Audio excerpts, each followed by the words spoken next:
विरोधक नाही, पण त्यांनी जी भूमिका घेतली त्या भूमिकेकडे कसं बघताय?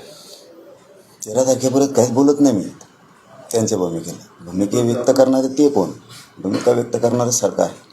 आमचा वाद सरकारशी, त्यांनी तिकडं सरकारला बोललं पाहिजे, आम्हाला कशाला. त्यांनी याच्यामुळे भूमिका घेतली की आपण म्हणता जी ओबीसी मराठा आरक्षणाला जे विरोध करतात त्यांना पाडू. आता त्यांनी तोच मुद्दा घेतला की जे ओबीसी आरक्षणाच्या आडवे येते आम्ही त्यांना पाडू. पाडण राहू द्या मोकळं महाराष्ट्र.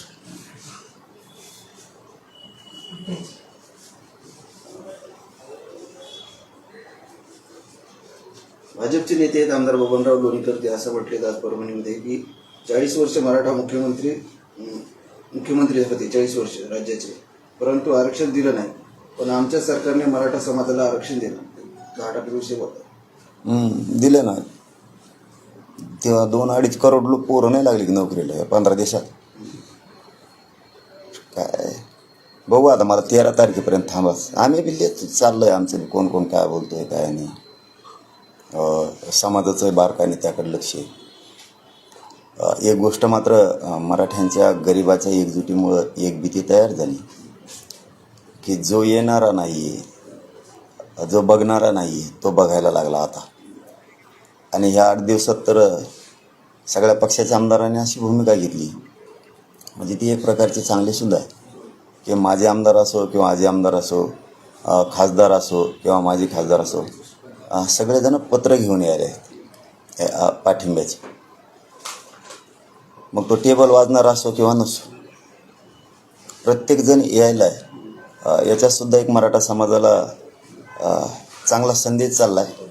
आणि मराठा समाज मात्र बघतोय कोणचा आमदार येत नाही आहे, कोणचा माझे आमदार येत नाही आहे, कोण खासदार येत नाही आहे किंवा माझे खासदार कोण नाही, पत्र घेऊन कोण येत नाही आणि कोण जायला लागले हे मात्र मराठा समाज बघायला लागला. ती एक एकजुटीची धास्ती किंवा एकजुटीची गरज आहे. गरज शब्द म्हणूयात, गरज आहे हे सिद्ध झालं आता. तुम्ही नेहमीच्या आरक्षणाबाबतीत जे मराठा समाजाला आरक्षणाची मागणी करता त्यामुळे एकनाथ शिंदेवर तुम्ही विश्वास दाखवला. कॅबिनेट होणार आहे, त्यामध्ये या सगळ्या सर्व चर्चा होणार आहे. तुम्हाला विश्वास आहे की हा निर्णय होईल?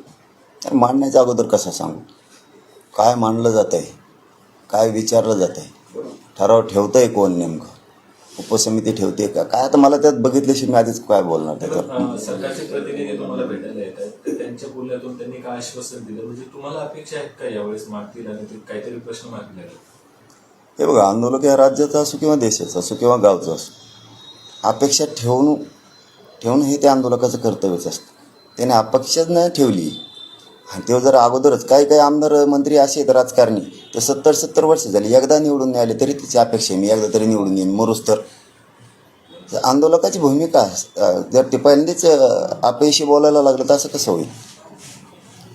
त्याला आशा ठेवायला लागते, सरकारवरती विश्वास ठेवायला लागतो. तसा मी ठेवतो, पण माझा विश्वास माझ्या संघर्षावर आहे, माझ्या समाजाच्या चळवळीवर, माझ्या समाजाची एकजुटीवर. आम्ही खेचून आणू आरक्षण. ओके, चलो, धन्यवाद.